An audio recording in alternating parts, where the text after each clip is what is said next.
꼭 알아야 할 어제의 뉴스. 오늘 오전 9시 반 남북은 판문점 연락 채널을 통해 고위급 회담 관련 협의를 시작했습니다. 우리 측은 대표단 명단 5명을 확정해 북측에 통보했습니다. 조명균 통일부 장관을 수석대표로 천혜성 통일부 차관, 노태강 문화체육관광부 제2차관, 안문현 국무총리실 심의관, 김기용 평창올림픽 조직위 기획사무차장으로 구성됐습니다. 문체부 차관과 조직위 관계자를 대표단에 포함시킨 건 우선 북한의 평창올림픽 참가 문제에 집중하겠다는 뜻으로 읽힙니다. 북측 선수단과 대표단 규모, 또 이동 경로 등이 시급히 논의돼야 합니다. 군 관계자는 대표단 명단에 빠져 공식적으로 군사 부분 논의는 없을 것으로 보입니다. 다만 가능성은 열려 있습니다. 남북관계 경험이 많은 천혜성 통일부 차관이 다른 현안에 관해 탐색적인 대화에 나서겠다는 의미로 풀이됩니다. 즉 이산가족 상봉이나 우발적 충돌 방지 같은 의제들은 9일 첫 회담 이후 추가적인 대화를 염두에 뒀다는 분석입니다. 북측은 우리 요청에도 수용 여부를 포함해 자신들의 대표 명단을 아직 보내지 않았습니다. 남북은 일요일인 내일도 판문점 연락 채널을 정상 가동하기로 했습니다. 사흘 뒤 남북 고위급 회담이 열리는 판문점 우리 측 지역 평화의 집. 회담장에 설치된 폐쇄회로 카메라와 마이크는 회담 진행 상황을 실시간으로 서울 삼청동 남북회담본부로 전달합니다. 같은 영상과 음성은 동시에 청와대에도 전송됩니다. 문재인 대통령이 청와대 상황실에서 회담 상황을 실시간으로 챙겨보면서 직통전화로 필요한 지시를 내릴 수 있습니다. 북한도 마찬가지입니다. 남측 지역에서 회담이 열리면 영상은 불가능해도 현장 음성은 평양의 통일전선부에서 들을 수 있습니다. 또 회담 때는 평화의 집과 평양 사이에도 직통전화가 마련되기 때문에 회담 상황을 청취하면서 김정은 위원장 등 지도부가 북측 대표에게 지침을 전달할 수 있습니다. 판문점 회담장을 중심에 놓고 서울과 평양이 간접적으로나마 실시간 의사소통을 하는 셈입니다. 경우에 따라서는 남북 최고 지도자의 의중이 실린 그런 대화도 가능하다고 볼 수 있겠습니다. 이번 회담의 수석 대표가 최고 지도자의 생각을 1대1로 전달받을 수 있는 장관급이기 때문에 이런 분석에 더욱 무게가 실리고 있습니다. 안봉근, 이재만, 정호성 새 전직 비서관의 증언은 검찰이 직접 조사도 없이 박 전 대통령을 재판에 넘기는데 결정적 단서로 작용했습니다. 이 전 비서관은 검찰 조사에서 돈이 올 테니 받아놓으라는 대통령의 직접적인 지시를 받았다고 털어놨고 법정에서는 대통령이 청와대 특수활동비처럼 관리하라고 했다고 진술했습니다. 검찰 관계자는 조사 과정에서 나온 새 전직 비서관들의 진술이 굉장히 일치했다며 이들의 진술로 대통령의 혐의 사실이 드러났음을 시사했습니다. 이들 문고리 3인방은 국정원 돈에 대해 알고 있던 유일한 인물들로 알려졌을 만큼 두터운 신망을 받았지만 특히 이재만 안봉근 전 비서관은 탄핵 심판 당시 헌법재판소에 증인 출석 요구도 거부하는 등 박 전 대통령에게서 서서히 등을 돌렸습니다. 공범으로 기소된 두 사람의 혐의가 중형을 피하기 어려운 범죄인 만큼 법정에서도 자신들은 돈이 흘러간 통로에 불과하다고 강조할 전망입니다. 기존 국정농단 재판이 걸석 재판으로 진행되고 있는 만큼 대통령의 출석 여부는 불투명하지만 네 사람이 법정에서 다시 마주할 가능성도 배제할 수 없습니다. 방송 중간에 좋아요를 눌러주시면 새날팀들에게 큰 힘이 됩니다. 미리 감사합니다. 소유 방송 출연자들의 평균 연령은 26세입니다. 청년들의 목소리를 들어보자는 의도로 기획된 방송입니다.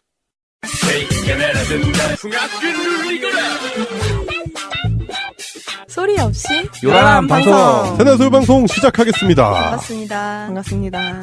안녕하세요. 반갑습니다. 오늘도 세 분 자리하셨습니다. 지난주 베이징에 다녀오신 양세병님. 네, 안녕하세요. 중국 여행 잘 다녀오셨어요? 문재인 대통령이 대학교에서 얘기했던 마라탕도 먹고 왔고요. 아, 그래요? 네네. 괜찮았어요. 재밌었어요. 허거 빼고, 네. 유명한 것도 다 먹어본 것 같고, 네. 만리장성은 갔는데 근데 뭐 고장 나갖고 못 보고 그러긴 했지만, 웬만한 건 2박 3일 치고는 잘 다녀온 것 같아요. 아, 좋았겠다, 진짜. 부러워요. 이렇게 또 해외에 가서 또 새해를 맞이하는 게 그런 식으로 이제 새해를 많이 맞이하시는데 좀 부럽네요, 진짜. 새날소유 방송 새해 첫 방송이네요, 오늘. 네. 2018년도 새해 첫 방송. 본격적으로 시작해 보겠습니다. 제도로서의 민주주의가 흔들리고 구타는 일은 이제 없습니다. 민주주의가 밥이고 밥이 민주주의가 되어야 합니다. 예, 오늘의 첫 순서입니다. 오늘 소유방송이 106화죠. 그래서 2006년도에 있었던 사건 하나를 가져와서 얘기해보는 시간을 가질 건데요. 2006년도에 여러 사건들이 많았었는데 저는 그냥 개인적으로 제 기억 속에 뇌리에 콱 박힌 사건이 하나 있어서 가져왔는데 제가 좋아했었던 코미디언 김영곤 씨가 사망했어요. 그때 심근경색으로 갑자기 사망해서 당시에 많은 분들이 충격에 빠졌죠.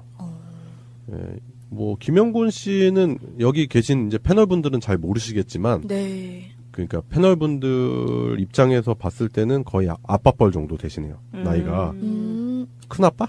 큰아빠 정도. 근데 이분이 이제 80년대, 90년대 우리나라 코미디 발전에 크게 이바지하신 분이기도 하고요. 그리고 특히나 군사정부 때도 정치 풍자, 시사 풍자 개그를 끊임없이 하신 분으로 유명해요. 그때 뭐 KBS의 유머 1번지라든지 이런 코미디만 1시간 동안 하는 프로그램들이 많았었거든요. 요즘으로 따지면 뭐 개콘이라든지 코미디 빅리그인데 이제 이때 당시 코미디는 극화시켜서 이렇게 많이 있었죠. 전반적인 그 사회 풍자를 많이 하셨죠. 그 사회 굵직굵직한 이슈들을 이제 코미디로 이제 다 풀어내고 시사 풍자 코미디언 중에 단연 으뜸으로 뽑는 게 이제 김영곤 씨였죠. 대표적인 코너가 뭐 회장님 우리 회장님 거기 보면 뭐 잘 돼야 될 텐데 뭐 이런 거 있어요. 그런 거 유행어도 있었고 그때 당시 초등학생들이 다 따라했죠. 그리고 뭐 탱자가라 사대, 공자, 맹자 그리고 당시에 탱자가 있었다 해가지고 중국 고대 사회 뭐 모습으로 나오지만 실제로는 우리 현 시대를 풍자하는 그런 것 많이 했었고 그리고 또 기억이 남는 게 그 봉숭아학당 아시죠? 알죠. 거기서 초대 선생님. 그렇구나. 네, 초대 선생님. 그런 것뿐만 아니라 뭐 정치에도 관심이 있어가지고 2000년도에 무소속으로 국회의원 선거에도 출마했지만 뭐 낙선되시기도 하셨고 그리고 뮤지컬, 영화, 연극 뭐 다양한 분야에서 활동을 하셨고 그리고 토크쇼도 했었어요. 예전에 김영곤 쇼라고. 그것뿐만 아니라 뭐 이분이 방송한 거를 열거를 하자면 뭐 한도 끝도 없네요. A4 용지 한 장이 넘어가네요. 진짜 깨알 같은 글씨로도. 그리고 뭐 영화도 어린이 영화부터 해가지고 다양한 장르에서 활동하셨고 그다음에 라디오도 하셨고. 근데 이분이 돌아가셨을 때가 2006년도면은 네. 47살밖에 안 되셨네요. 굉장히 젊은 나이에. 예. 좀 한창은 아니더라도 이제 뭔가 좀 완숙한 부분으로 이제 또 그 시사풍자 코미디라든지 이런 부분에 대해서 사람들이 많이 기대를 했는데 그 와중에 돌아가서 좀 안타까웠고 그리고 돌아가신 후에도 이제 사후에 시신 기증을 하셨었나 봐요. 그래가지고 그 시신이 연구용으로 기증되면서 또 사회에 또 좋은 일을 하시고 돌아가셨죠. 네. 여기 나오신 패널분들은 전혀 공감을 못 하시는데. 공감이 안 돼요. 예, 그 이유가 왜 그러냐면 뭐 이제 말 그대로 세대 차이, 지금 여기서 세대 차이를 확실하게 느끼고 있고. 그런데 이제 이 방송을 들으시는 애청자분들께서는 대부분 다 기억을 막 하실 거예요. 맞아. 김영곤 이렇게 생각하실 거라고 생각돼요. 그래서 뭐 우리 패널분들은 이제 몰랐던 부분에 대해서 이제 인식을 하게 되는 좋은 시간이 됐었을 것 같고, 그리고 이 방송 듣는 애청자분들께서는 또 추억의 우리 시사풍자 코미디의 대부 김영곤 씨를 추억할 수 있는 그런 좋은 시간이 됐을 거라 생각이 됩니다. 예, 그래요. 오늘의 첫 순서는 여기까지 하겠습니다.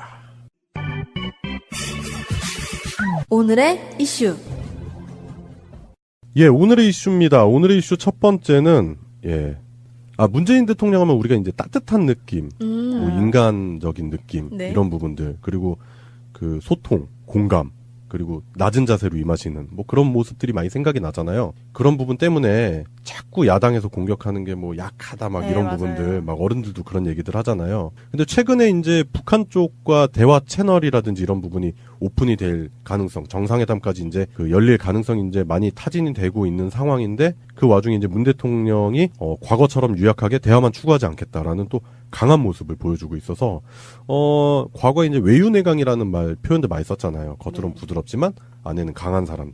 그 외유내강의 전형적인 모습을 문재인 대통령이 보여주고 있다. 이런 생각이 들더라고요. 네, 그리고 특히 그 대한노인회 간부들을 초청한 자리에서 그 얘기를 했잖아요. 네. 그래서 국방의 중요시 여기는 네. 그 보수층의 우려를 달래주는 그런 모습을 보였죠. 예, 그 야당, 그러니까 자유한국당, 그 사람들이 맨날 얘기하는 게 뭐 안보. 아, 그럼요. 그렇지, 뭐 북핵 위기. 뻔하잖아요. 그래가지고 자기네들이 안보는 다 하는 것처럼 얘기하지만, 실제로는 하는 게 하나도 없죠. 네, 맞아요. 네. 사실 이번에 문재인 대통령이 그 평창 올림픽 기간 중에 한미 군사 훈련을 잠시 연기하겠다라고 네.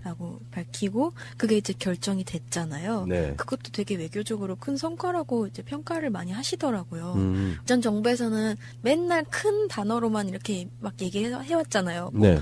안보, 뭐 이런 거 큰 거. 아, 디테일이 없어? 큰 거. 그게 사실 추상적인, 이 얘기를 몇 번 많이 해왔지만 추상적인 단어만 반복해서 내뱉는 건 그게 진심이 아니거나 구체적인 안이 없기 때문인 거잖아요. 네. 이번 정부에서는 좀 다른 모습을 보여주고 있다는 게 되게 네. 차이점인 것 같아요. 근데 신기한 게 우리가 계속 우리 방송 처음에 첫 순서에 과거 얘기 이렇게 했었잖아요. 네. 근데 최근에 우리 김대중 대통령이라든지 네네. 노무현 대통령 시절에 그 해빙 무드, 북한과의 대화 막 이렇게 남북 교류 활성화되고 막 그러다가 이명박근혜 기간 동안 완전히 말아먹었잖아요. 그럼요. 그래서 우리가 맨날 방송하면서 새 정부에서는 남북관계 개선에 크게 기여를 해야 될 것을 기대한다 이렇게 말씀드렸는데 그게 새해 되니까 바로 실현이 돼요. 네.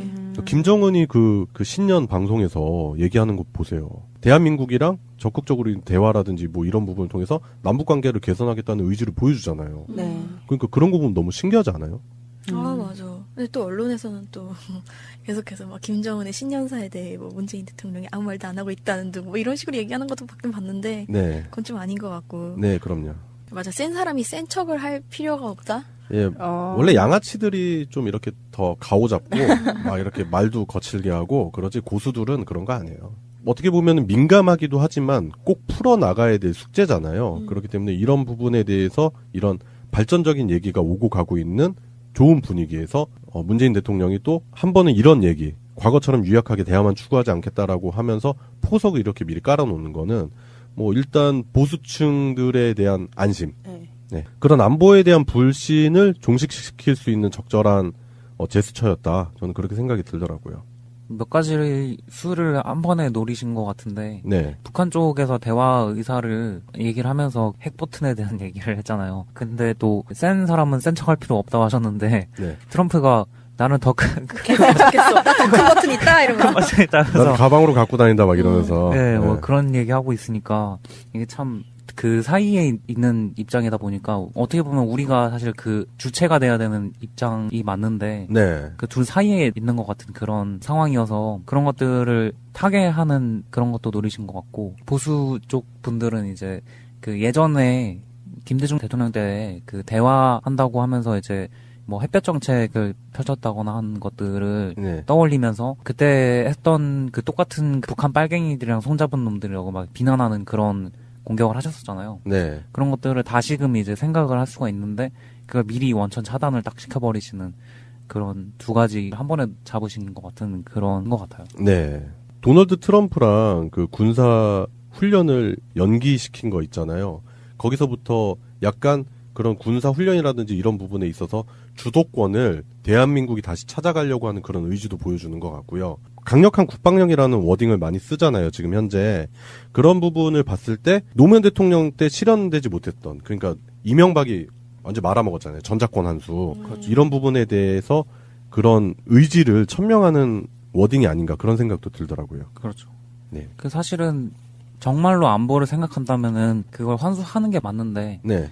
그렇게 안보를 부르짖는 분들이 오히려 전작권을 반대하고 나섰었잖아요. 굉장히 모순이 됐었는데 그걸 이제 바로 잡는 게 맞는 것 같고 사실은 뭐 그게 여러 가지 얘기가 있어요. 우리가 전작권 환수를 하면 뭐 북한이 쳐들어온다, 뭐 동남아시아의 몇 개 국가가 다 전작권을 뭐 환수를 하게 된다, 뭐 이런 굉장히 좀 허황된 것 같은 소문들이 많이 있는데 어떻게 될지는 모르지만은 항상 그런 분들이 하는 얘기는 우리가 얼마만큼 그걸 할 수 있느냐, 그러니까 우리가 얼마만큼 거기에서 중요한 입장에 있느냐 그거는 생각을 안 하고 다른 국가들 눈치를 봐야 된다 이런 식으로 얘기를 하시는데 우리나라가 군사적으로도 대국이고 경제적으로도 대국이 됐기 때문에 그런 걸 충분히 결정을 하고 우리가 지켜낼 수 있는 부분만큼 우리가 요구할 수도 있는 그런 상황이거든요. 근데 그런 것들을 충분히 생각을 하시고 안보에 대해서 좀 더 깊게 생각을 하시면 될 것 같다는 생각이에요.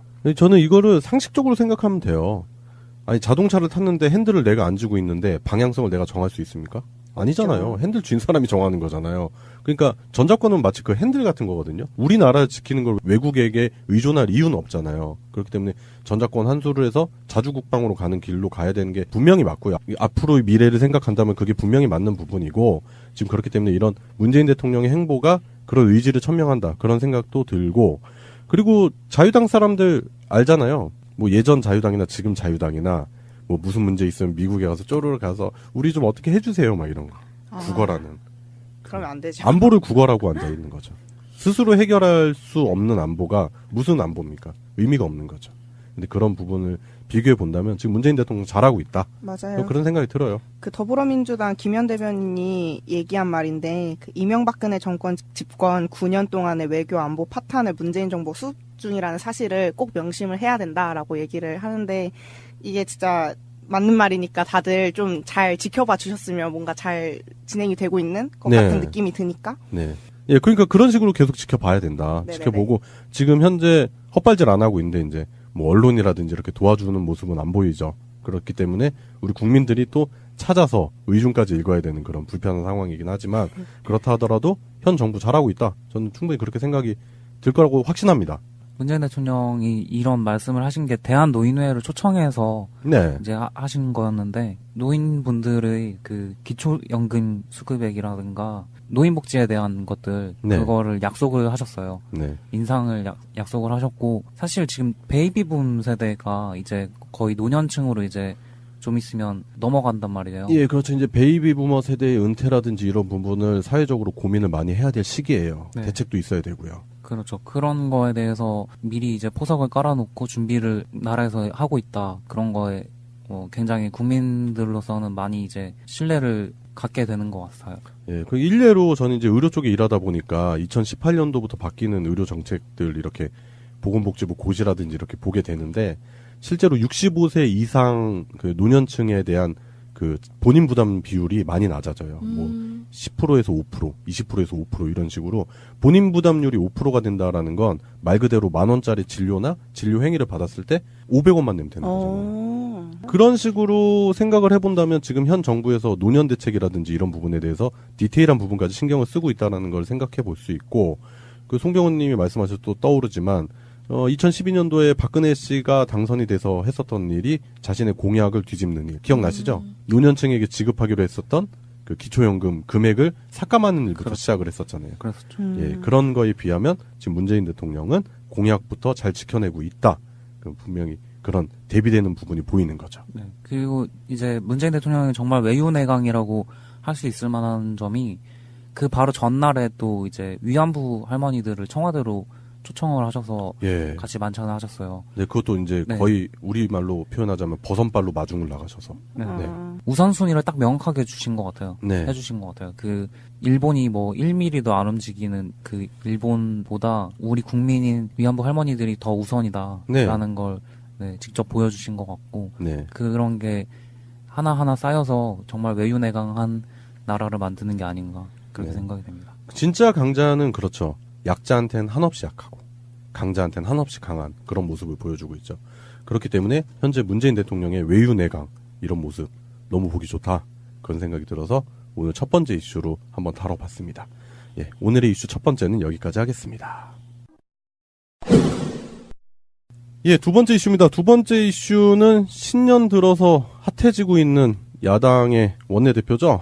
예, 혼수성태, 김성태 원내대표에 대한 얘기를 해볼 건데 제천에 가셔가지고 면박을 당하셨다고. 그 제천 시민분에게 된통 당하셨는데요. 제천 시민분의 워딩이 딱 정확해요.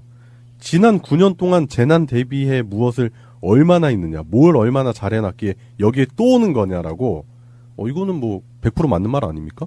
그랬더니 그 시민을 지칭하면서 저 사람이 특정 정당 지지자라고. 그러니까 이게 논리가 이 사람들은 기적의 논리예요 이거 진짜. 예, 이 사람들은 뭐 딱 그렇잖아요. 뭐 너네 종북이지, 빨갱이지, 좌파지, 뭐 특정 정당이지 이런 식으로 몰아가잖아요. 국민을 국민으로 생각 안 하는 거예요. 김성태가 마이크를 쥐고 있다 보니까 네. 그걸 언론에서 취재를 하는 언론에서 이제 찍어간 걸 우린 보기만 하니까 네. 그런 입장에서는 그게 되게 오해될 수 있는 부분이었는데 네. 저분이 그렇게 말씀하셨다고 김성태가 분명히 얘기를 했어요. 특정 정당이라고 말씀하셨다고 얘기를 하셨는데 네. 얘기를 했어요. 근데 그런 얘기를 막 계속 들으니까 그 시민분이 마지막에 한마디를 하시는데 특정 정당이 아니라 네. 제천 제천 시민일 시민이다. 뿐이다라고 예. 말씀하셨어요. 네. 그러니까 김성태가 기지를 본인은 발휘했다고 생각을 했겠지만은 네. 정말 그냥 뒤집어 씌우는 걸 그냥 여념없이 보여줬어요. 플랜카드를 이제 걸어놓고 뭐 진상규명을 해야 된다, 책임자 처벌해야 된다 이러는 이 자유한국당 의원들한테 이렇게 일가를 날릴 수밖에 없는 입장이신 게 네. 지금 여기 화재가 나서 유독가스가 발생을 해서 질식사를 하신 거잖아요. 네, 많은 분들이 그렇게 돌아가신 거죠. 네. 근데 그렇게 된 과정 자체가 사실은 이제 주요한 원인들이 필로티 구조 건물인데다가 거기에 드라이비트 공법을 사용해서 그런 것들이 복합적으로 문제가 발생을 한 건데 그 두 가지 자체가 이명박 정권 때 규제를 굉장히 많이 중점적으로 풀었던 것들이고 네네. 특히 이제 드라이비트 같은 경우에는 이명박의 사돈 회사인 효성이 그 드라이비트를 처음 이제 수입을 해온 회사였고 아, 그래요? 네, 그런 것들을 이제 많이 팔기 위해서 불연성, 내연성 그런 그 규제들을 풀어가지고 많이 팔 수 있게 만들어준 그런 거였다는 게 지금 이제 많이 드러나고 있거든요. 네. 근데 그런 것 때문에 이 제천 시민이 그런 규제를 풀었던 당사자들인 당신들이 여기 와서 무슨 진상 규명을 논하냐? 네. 그 진상이 당신들 아니냐? 책임자도 이거를- 그 당신들이네. 네, 네. 그거를 말하는 거죠. 맞아요. 자신들을 처벌해달라고 한 건가? 그렇죠. 석고대제? 그런 할복? 거죠. 뭐 이런 느낌인가? 몰랐는데 드라이비트가 불에 엄청 취약한 가연성 외장재고 또 엄청 건축 비용이 저렴하게 된다고 하네요. 그래서 네. 이거를 하려고. 팔아먹는 사람 입장에선 좋겠죠. 네, 그러네. 네, 많이 팔렸겠죠. 네. 근데 그런 부분까지 생각을 해본다면 그 제천 시민분의 분노라든지 이런 부분이 충분히 공감이 되네요. 네, 김성태가 최근에 하는 모습들이 다 이런 식이에요. 그러니까 말도 안 되는 과거 사건 가지고 와가지고 최근에 이제 지방선거 시즌이 돌입되다 보니까 박원순 시장이라든지 이재명 성남시장이라든지 이런 분들의 과거에 다 해명이 끝난 의혹들을 끄집어 갖고 나와가지고 방송이라든지 이런 데 출연해가지고 오픈했다가 망신당하는 그런 모습들 많이 보여주고 있죠. 사실 요 혼수성태라는 별명이 되게 새롭게 생긴 별명이라고 알고 있어요. 네. 이게 2018년에 JTBC에서 신년 토론회를 가졌었잖아요. 네. 그 당시에 이제 보수 패널로 참여했던 김성태 의원이 너무 말을 못하니까 근거도 없는 주장을 계속 하니까 저 사람 지금 혼수 상태인가. 그래서 혼수 상태라는 별명이 붙었다고 해요. 네. 네. 그래서 그 신년 토론회 당시에도 패널로 나왔던 유시민 작가가 그 이제 김성태는 패싱하는 모습까지 보여줬을 정도로. 네. 그러니까 토론에 격이 안 맞는다는 거죠. 음. 네. 그런 식으로 행동으로 무시를 해버리는 거죠. 네, 그 노회찬 원내대표가 그러니까 탕행을 당했지 사람들아라고 일갈에 날렸었던. 예. 그러니까 우리가 들어보면 노회찬 그 원내대표가 그렇게 얘기를 하면은 그게 뭐 적절한 발언인가 이렇게 생각될 수 있지만 김성태 같은 사람한테는 적절한 발언인 거죠. 네. 그죠. 그런 사람들에게는 딱 그 정도 워딩을 해줘야지 알아들을까 모르겠네. 모를 거예요. 그 자신들이 뭘 잘못했는지 그리고 시민들이 왜 자기한테 그렇게 화가 나 있는지 전혀 맥락을 못 짚고 있어가지고 네. 이 분노를 잠재우기 위해 어떤 워딩이 적절한지까지도 전혀 모르고 있어서 무슨 말을 해도 못 알아들을 거예요. 네. 그리고 김성태 원내대표의 혼수 상태는 계속 되는 것 같아요. 그래가지고 뭐 송영무 장관이 뭐 전 정부가 아랍에미레이트랑 군사협정 할 때 뭐 이면 합의가 없었다라고 얘기를 했다고 했는데 국방부는 그런 얘기 한 적이 없다라고 부인해버렸습니다. 아이고. 진짜 이건 신중하게 얘기해야 되는 부분이거든요. 근데 자신들이 주장하는 부분에 끼워 맞추려고 자꾸 이런 식으로 무리수를 두고 거짓말을 하는 정황이 보이는 거죠.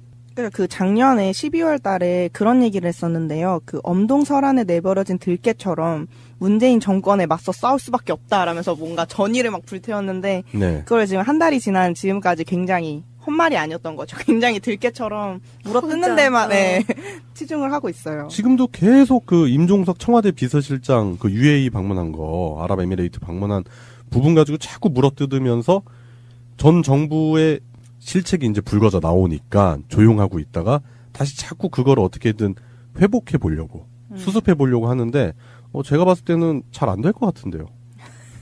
뜻대로 되기는 힘들어 보입니다. 이 김성태의 모습을 보면은 그 자유한국당, 새누리당 이쪽 사람들은 점점 이렇게 위치가 높아질수록 대표가 될수록 약간 획가닥하는 그런 게 있는 것 같아요. 약간 말빨이라던가 정신 상태가 조금 이상해지는 징크스인가? 아, 그렇죠. 이제 뭐 홍준표는 뭐 원래 그랬던 사람이고 뭐 최근에 또 류여애 씨. 뭐 그런 분들. 이게 그 전통일지도 아, 모르겠네요. 맞아. 전통이네, 전통. 뭐 이렇게 그 위치가 되면 뭔가 이렇게 받나 봐. 그러니까 징크스던지, 새누리당의 신을 받는 건가? 네, 내림굿 네, 뭐 이런 거 하나 내림신을 봐요. 받나 봐. 네, 그래가지고 막 신들려가지고 막 헛소리 삑삑했었고 그런 모습을 보여주는 게 아닌가. 사실은 이제 전략이라고 볼 수 있는데 네. 나쁜 경찰, 착한 경찰이라는 전략이 있어요.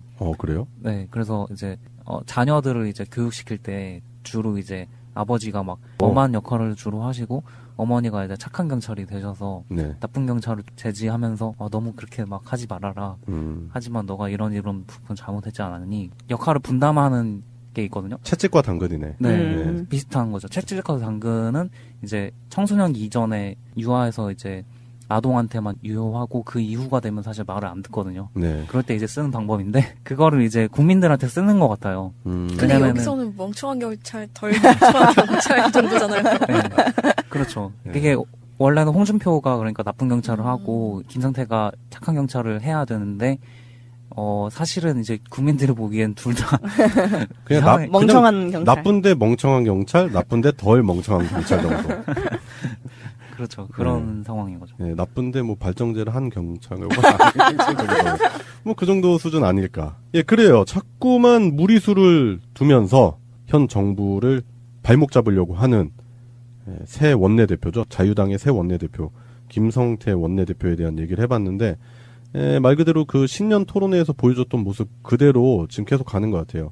그래서 이런 모습으로 자꾸 가다 보면 결국에는 본인들이 원하는 뭐 보수 재결집 뭐 이런 부분에 대해서는 꿈도 꾸기 힘든 상황까지 가지 않을까 그런 생각이 드네요.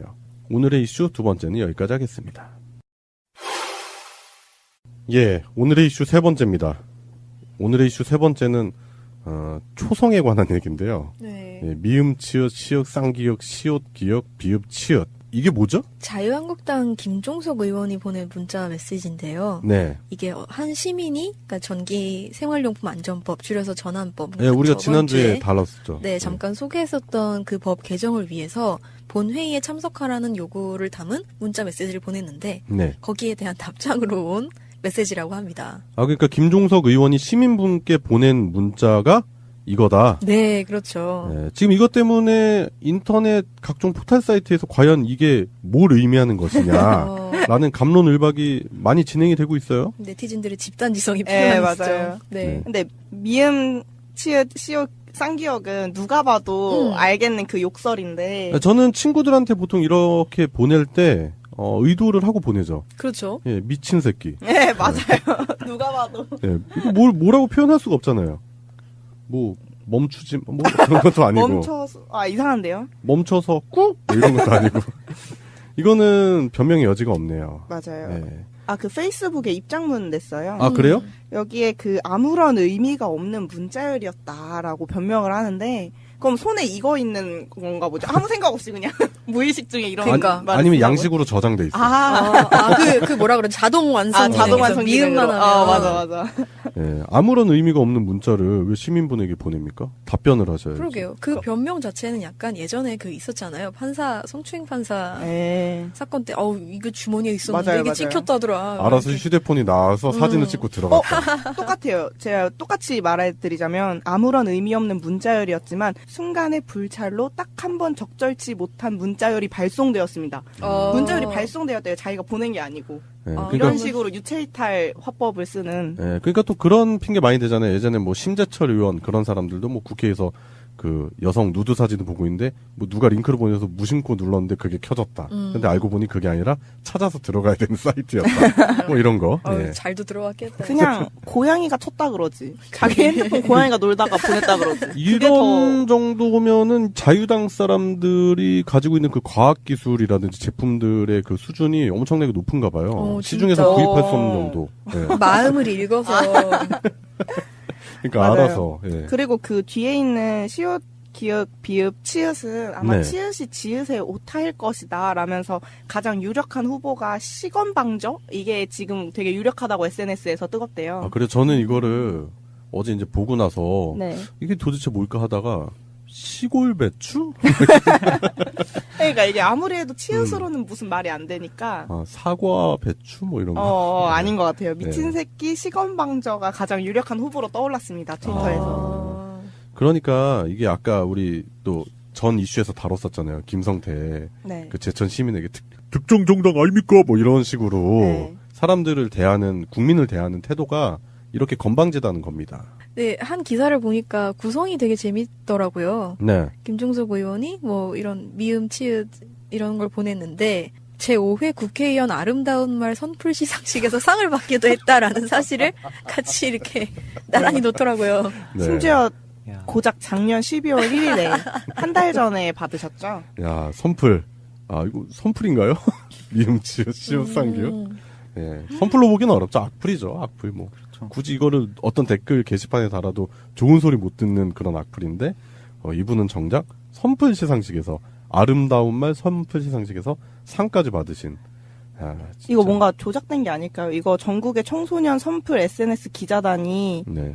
2개월 동안 국회 회의록 시스템을 막 분석을 했대요. 그래서 아름다운 언어 사용 실천을 한 국회의원을 직접 선발했기 때문에 그 뭐 전국의 청소년 기자단 학생들의 순수한 눈으로 선풀을 실천하는 의원들을 선정했다라면서 뭐 엄청 얘기를 하더라고요. 참 인성 교육의 모범이 되는 의원인 것 같네요. 제가 듣기로는 빅데이터를 청소년들 머리로 돌렸다는 뭐 그런 얘기 있어요. 어쨌든 그 세상에. 근데 그 시옷기역 비읍 치읓이라는 그 두 번째로 보낸 거가 네. 아까 그 김종석이 순간의 불찰 네. 사과드린다 뭐 이렇게 해명을 했다고 그랬잖아요. 근데 그게 순간의 불찰에서 순간 불찰 나 이거 의도한 줄 알았어. 이거를 의도해서 사실 해명을 낸 거거든요. 근데 아. 그렇게 보여요. 일단은 뭐 저도 찾아보니까 굉장히 많은 해석들이 있더라고요. 이거에 대해서. 그렇다 하더라도 대다수의 사람들은 순간 불찰이라고 전혀 생각을 안 할 것 같아요. 어쨌든 미친 새끼는 맞잖아요.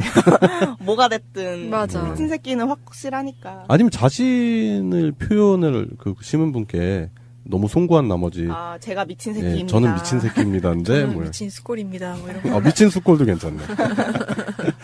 예, 아니면 자기한테 문자 오면 이제 뭐 자동 문자로 이렇게 해가지고 자신에 대한 프로필이 가는 거야. 미친 수꼴. 뭐죠? 뭐 이런 식으로. 어떤 식으로든 해석을 해도 네. 좋은 얘기가 나올 수 없는 상황이고요. 그렇기 때문에 지금 현재 그 김종석 의원이 내보낸 그 페이스북에 올린 해명이라든지 사과문 자체가 전혀 진실성이 없어 보이는 상황이에요. 궁색하죠. 예, 뭐 우리가 기억하잖아요. 충주 물 날릴 때 김학철이라는 사람이 국민을 레밍에 비유해서 발언한다든지 그런 부분들. 그런 부분들을 생각을 한다면 이 자유당 사람들이 기본적으로 가지고 있는 건 그냥 국민은 자신들에게 표를 주는 그냥 개돼지입니다. 개돼지. 딱 그 정도 수준으로 생각하는 것 같아요. 국민을 대변하는 의원이 국민이 미쳤다고 생각하면은 본인도 미쳐하죠. 그리고 원래 미친놈 눈에는 미친 걸로 다 보여요. 네. 그러니까 저는 그 시민이 보낸 문자 메시지에 단 한 단어도 욕설이 없고 전혀 이상한 뭐 허위 사실인 것도 하나도 없는데 어떻게 저런 문자를 보냈나 진짜 신기합니다. 그래요. 자유당이 국민을 생각하는 수준을 김종석 의원이 보여준 것 같습니다. 예, 전환법 관련해서는 개정이라든지 폐지 자체에 대해서 많은 국민들이 요구를 하고 있는 상황이잖아요. 어차피 박근혜 때 싸질러 놓은 똥인데 지금 그래가지고 많은 소상공인들이 걱정을 많이 하고 있는 상황이잖아요. 그래서 그런 부분의 우려를 시민이 자기 지역의 지역구 국회의원에게 문자로 충고를 한 부분에 대해서 욕설로 추정되는 초성 문자로 답변하는 저열한 수준 그런 부분을 본다면 자유당이 국민을 대하는 자세가 어떤 건지를 전형적으로 볼 수 있는 그런 사건이지 않았나 그런 생각이 듭니다. 지금도 계속 뭐 이 문자에 대한 풀이가 논란이 확산되고 있다고 하는데 김종석 의원은 진심 어린 사과와 이 정도면 의원직 사퇴감이지 않을까요? 예, 그래요. 김종석의 미음 치읓 시옷 쌍기역 제목도 길다. 시읒 기역 비읍 치읓 문자 논란에 대해서 얘기해봤습니다.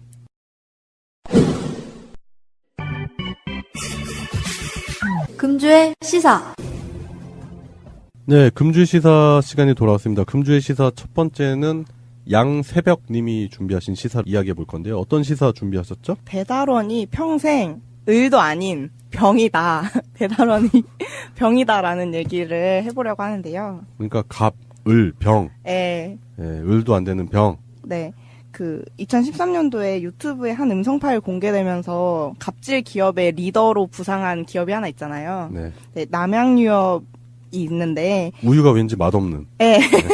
그 영업관리소장이 자기보다 나이가 많은 하청업체 대리점 측에 사장. 네네네. 거기에 욕설을 엄청 막말과 욕설을 퍼부었던 사건이 있었잖아요. 그때 전 국민이 분노했죠. 네, 그래서 이후에 막 대리점의 불공정 행위를 막는 남양유업법이 제정되는데 큰 기여를 할 정도로 굉장히 논란이 컸는데 이게 5년이 지난 지금까지도 그 꼬리표가 붙어 있는데 이 갑질이 되물림되는 것이 아닌가 하는 사건이 하나 있었어요. 네. 대리점이 알바생을 상대로 갑질을 했다라는 논란이 일었는데 그 남양유업의 대리점에서 우유 배달 아르바이트를 하는 한 대학생이 있었는데 네. 그 대학생이 이제 그만둔다고 얘기를 하자 월급의 100배가 넘는 배상금을 요구했대요.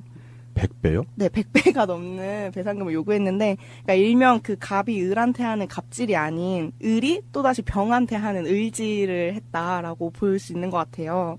이게 사건이 어떻게 되냐면 그 20대 초반 대학생이 지난해 10월에 우유 배달을 하다가 이제 월급을 32만 원을 받고 우유 배달을 하고 있었는데 갑자기 기업에 인턴으로 합격하면서 다음 달에 그만둬야 된다라고 얘기하니까 이제 계약서 내용을 보여준 거죠, 업주가. 이제 거기 계약서 내용에는 후임자에게 인계하지 못하면 배달 가구당 5만 원씩 배상한다라는 문구가 있었대요. 이거는 계약서 조항 자체가 좀 잘못된 거 아닌가요? 네. 방금 전에 제가 잘못 들은 게 아니죠. 월급이 32만 원이요? 네, 월급이 32만 원인데 최저시급에는 도달하는 거예요? 이 사람이 아르바이트생이 80가구에 배달을 하고 있었대요. 네. 그러니까 총 400만 원을 물어줘야 되는 상황이 온 거예요. 여기에 이 이상한 조약이 하나가 아닌데 또 배달을 하루라도 걸으면 마찬가지로 한 가구당 5만 원씩을 배상해야 된다라는 독소 조항도 있었고, 그러니까 이것 때문에 아파도 절대 빠질 수 없는, 그러니까 알바생을 막 부리는 그런 걸로 되었었는데, 여기에 하나 더 해서 어떤 경우에든 배달원이 대리점에게 손해를 끼쳤을 경우에 배달원은 민형사상 모든 책임을 진다라는 문구까지 있었대요. 그러니까 너무 말도 안 되는 계약서를 체결을 한 거죠. 노예 계약 수준이에요, 제가 봤을 때는. 네, 그래서 사고 발생 시 알바생이 모두 뒤집어 쓰도록 그런 조항까지 만들어 놓고 계약서 자체가 불공정한 내용으로 되어 있기 때문에 사실 남양유업 본사가 대리점의 그런 알바생 뭐 계약서까지 관여를 할 수는 없지만 어찌되었든 그 갑질이 되물림된 것이 아닌가 하는 그런 비판을 피할 수가 없는 거죠. 그렇죠. 이제 남양유업 대리점들이 이제 그 본사로부터 갑질을 당하고 있다. 그래가지고 이제 많은 분들이 대리점 사장들을 응원했는데 일부 대리점이겠죠. 그러니까 한 그렇죠. 대리점에서 또 이제 아르바이트생, 배달 아르바이트생에게 어떻게 보면 또 다른 갑질이 이루어지고 있는 그런 정황이네요. 병우님도 말씀하셨지만 32만 원 월급을 받으면서 일을 하는데 이런 말도 안 되는 계약서에 사인을 하고 일을 하게 되는 거잖아요. 이게 일부 우유 배달원들이 그 남양유업뿐만이 아닌 것 같은데 근로기준법에서 보호를 받지 못하고 있대요. 네. 그래서 근로계약이 아니라 위탁 판매 계약을 맺기 때문에 형식상으로는 이게 개인 사업자로 분류돼서 절대 동등한 입장이 아니지만 뭔가 형식상으로는 그런 식으로 노동자로 인정이 되지 않는다고 해요. 네, 그렇기 때문에 사대보험 혜택도 받을 수 없고 산재 처리도 안 되고 그리고 노동법을 회피하기 위한 이런 꼼수로 굉장히 많이 이용이 되는 거죠. 이게 이제 방송계에서도 비슷한 일이 있는 게 작가들 있죠, 작가들. 네. 작가들이 이런 식으로 된대요. 그러니까 개인 사업자로 방송국이랑 계약이 돼가지고 한 달에 뭐 80만 원짜리 계약 뭐 이런 식으로 진행이 된다는 얘기를 들었어요. 그럼 월급 형태가 아닌. 그러니까 계약 당사자 간에 계약 용역 금액으로 되는 거지. 그러니까 우리가 봤을 때는 작가인데 방송국의 월급 80만 원? 말도 안 돼. 이렇게 생각하잖아요. 근데 아니에요. 그게 근로계약이 아니라 개인 사업자가 사업자 간 계약으로 돼 있기 때문에 불법이 아니게 되는 거죠. 그러니까 지금 그 우유 배달원 관련한 것도 보니까 그런 비슷한 류의 꼼수네요. 네, 맞아요. 그래서 노동법이 뭔가 개정이 되어서 이런 우유 배달원들도 뭔가 보호를 받을 수 있게 돼야 될 것 같은데 네. 사실 그 우유 배달원 말고도 요새 배달 어플이 굉장히 핫하잖아요. 고작 몇 년 안 됐어요. 배달앱이 생긴 지 고작 한 3, 4년 만에 몇십 배, 몇백 배가 넘는 그런 이용자 수나 배달앱으로 다들 음식을 시키잖아요. 예, 맞죠. 전화로 하는 사람이 거의 없잖아요. 근데 이렇게 배달 문화가 발전하면서 이용자 수도 늘고 그리고 리뷰, 별점 같은 게 굉장히 치열해지면서 그 별점 경쟁 같은 게 치열해지면서 여기서 또 다른 갑질이 일어나고 있는데 평범한 가정집에서 약간 돈 넘은 갑질을 배달원들에게 부리는 행태가 요즘에 많이 보이고 있대요. 쓰레기를 뭐 단순히 버려달라부터 시작을 해서 뭐 특정 브랜드의 담배나 술을 사다 달라 아니면은 과자를 사다 달라 참치캔을 사다 달라 이런 얘기를 하는 거예요. 그러니까 피자를 시키면서 오는 길에 뭐 어디 회사에 담배 하나랑요 술 뭐 몇 병 사다 주세요 이렇게 얘기를 하는 거죠. 이건 도가 넘어섰네요, 진짜. 그래서 심지어 과자를 사갔더니 왜 편의점에서 사왔냐, 더 싼 마트에서 사오지 않았냐라고 항의를 하면서 뭐 음식은 맛있었는데 요구사항을 들어주지 않아서 별점 하나 뺍니다 라면서 리뷰에다가 별점을 막 테러를 한다든지 이런 상태를 계속 보여주고 있는 거예요. 그런 거는 허위사실 유포나 그런 걸로 역고소해버려야 되는 거 아닌가? 근데 허위 사실이 아닌 게 요구사항을 일단 했고 그 사람들은 별점이 깎일까봐 어쩔 수 없이 뭔가 눈물을 머금으면서 들어줘야 되는 그런 상황이 되는 거죠. 고등학생들, 중학생들한테 빵 셔틀 시키지 말라고 그렇게 욕했었잖아요. 네. 그게 그냥 그대로 제도적으로 되풀이되고 있는 거 아닌가요? 이런 식으로. 그렇죠. 담배 사와라. 뭐 심지어 비타민 영양제를 사오라고. 맞아요. 미친 또라이 같은 건가? 새끼들 아니야 이거. 아 진짜 저도 배달 앱이나 이런 거 많이 쓰고 실제로 배달 음식도 많이 먹을 때도 있지만 저는 이런 건 상상을 못 해봤어요. 그러니까 저도 이게 이렇게 만연한지 몰랐어요. 저는 그 드라마나 영화에서 가끔씩 그 주인공 배달원의 비참함을 보여주기 위해서 가끔 배달시키면 음식물 쓰레기를 갖다 버려라 라는 식의 그런 장면이 나오면 진짜 엄청 구질구질한 상황을 만들고 싶어서 한 연출인 줄 알았거든요. 네, 그런 것들에 이제 사람들이 또 공감을 하게 되니까. 네, 근데 배달원들이 이렇게 설문조사를 한 걸 보면은 그 과반수 이상의 배달원들이 이렇게 좀 요구사항을 들어봤다라는 식의 얘기를 하고 굉장히 이게 만연돼 있는 그리고 리뷰 별점 같은 게 그리고 상단에 놓여지는 게 음식점들한테 치열한 경쟁이래요. 그래서 치킨을 검색했을 때 자기 집이 메뉴에 나오게 하거나 할 때 그 별점 순으로 매기거나 아니면은 돈을 더 내서 광고비로 올리거나 이런 경우가 있는데 그 돈이 너무 많이 1분 단위로 거의 맨 위에 상단에 위치하는 점이 바뀌다 보니까 리뷰 별점에 굉장히 집중을 하게 되는 거죠. 그거를 잘 들어줘야 되는 거죠. 피해에 관한 법률이 아직 없는 것 같아요. 네, 그래서 배달원뿐만 아니라 뭔가 백화점 직원이라든지 청소 노동자라든지 이런 분들을 보호하는 법안이 아직까지는 사실 항상 갑질 논란은 매년 있잖아요. 그래서 이런 게 좀 필요한 것 같아요. 제가 배달원들을 병이라고 하면서 을들의 을질이라고 얘기한 게 배달을 시키는 평범한 가정집의 사람들도 누군가한테는 을인데 네. 자기보다 덜 보호받는다. 자기보다 좀 낫다라고 생각하는 사람들에게 막 을지를 하면서 카타르시스를 느끼는 거잖아요. 최근에는 그런 일도 있었잖아요. 음식 배달원이 학원에 음식을 배달하러 갔는데 여학생이 옆에서 나중에 공부 안 하면 저렇게 된다라는 식으로 이렇게 놀렸다가 퇴원 조치를 당했는데 나중에 그 엄마랑 딸이 찾아와가지고 그 음식점 별점 테러하고 음식점에 계속 찾아가서 항의하고 당신 때문에 고작 배달이나 하는 주제라면서 뭔가 의지를 하기도 하고 그런 상황들이 계속 일어나는 게 뭔가 법적인 제대로 된 보호장치가 없었기 때문이 아닌가. 그런 사람들은 배달통으로 쳐 맞아야 되는데. 아, 그 쇠. 네, 배달통 동그래질 때까지. 배달통 안에 넣어버려. 제가 왜 이런 말씀을 드리냐면 우리 사회가 그 양극화가 막 심해지고 계층 간의 갈등 이런 게 많이 심화가 된다고 하는데 이런 부분까지 이런 식으로 깊숙이 파고들었을 줄은 생각을 못했네요.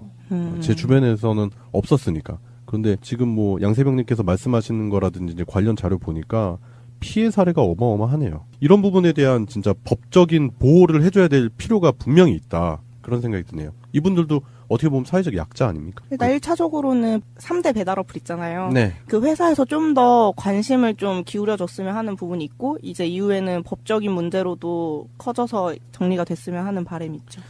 입맛이 좀 씁니다. 맞아요. 양세병님이 준비하신 금주의 시사 여기까지 하겠습니다. 국민들은 국가의 존재 이유가 무엇이냐고 물었습니다.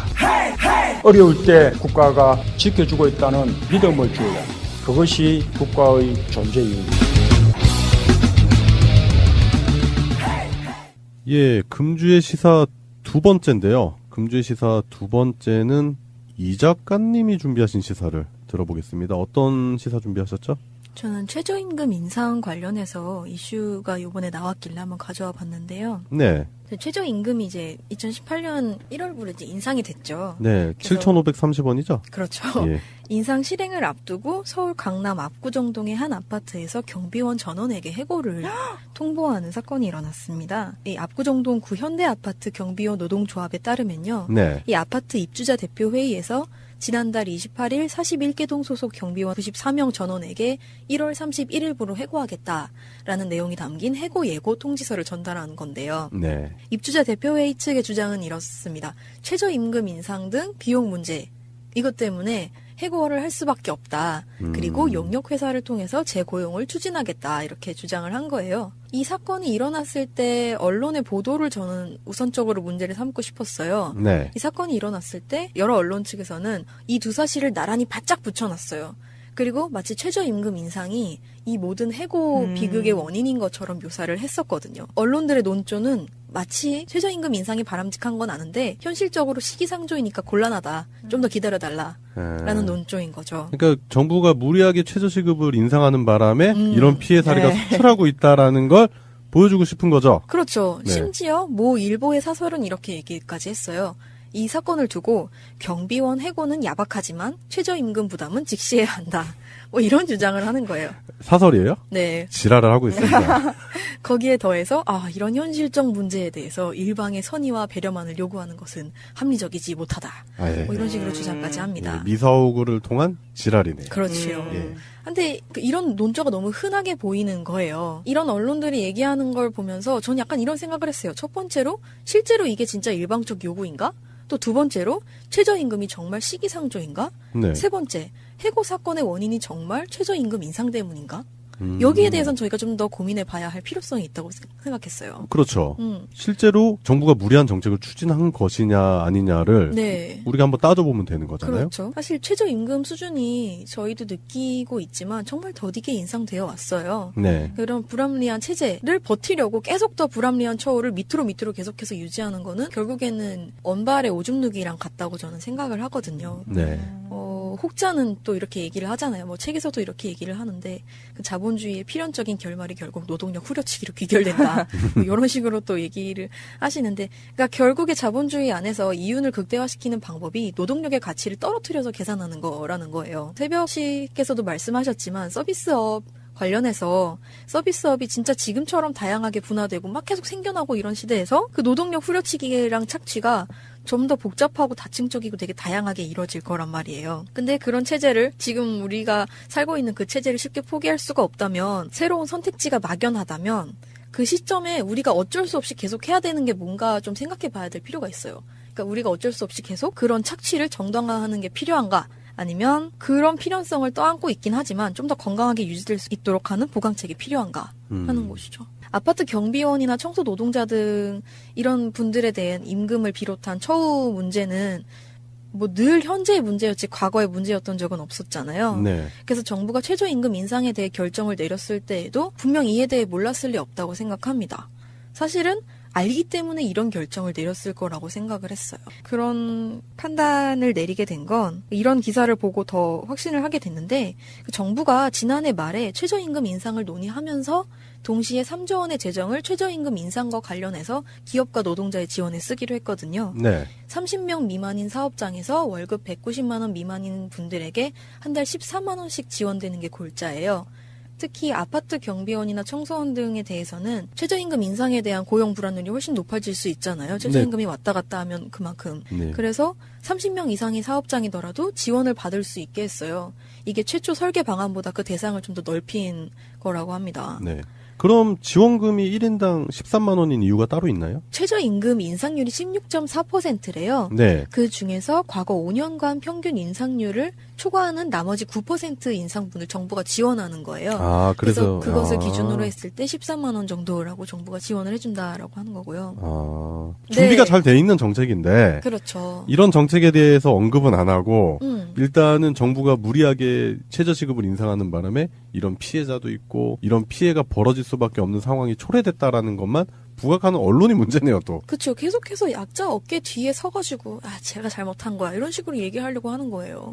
사실 저도 이제 굉장히 작은 사업장을 운영하기 때문에 네, 오너시니까. 네, 이런 거에 되게 민감하거든요. 저희도 최저임금이 많이 오르기 때문에 재계약을 하기로 해서 임금을 재협상을 해서 최저임금 이상으로 높여줘야 되잖아요. 그런 걸 많이 알아보다 보니까 말씀하신 대로 정부에서 이거 최저임금 상승분을 지원을 한다. 그런 얘기를 받고 홈페이지가 저번 달부터 미리 오픈돼서 네. 계속 홍보가 되고 있었어요. 그래서 이제 신청이 오픈이 돼가지고 거기서 웹에서 신청만 하면 바로 이제 지원을 받을 수가 있더라고요. 네. 저는 좋았는데 뭐 이제 다른 기업을 많이 다니시는 분들이 이제 얘기하시는 게 뭐 다른 데서는 이런 얘기를 하더래요.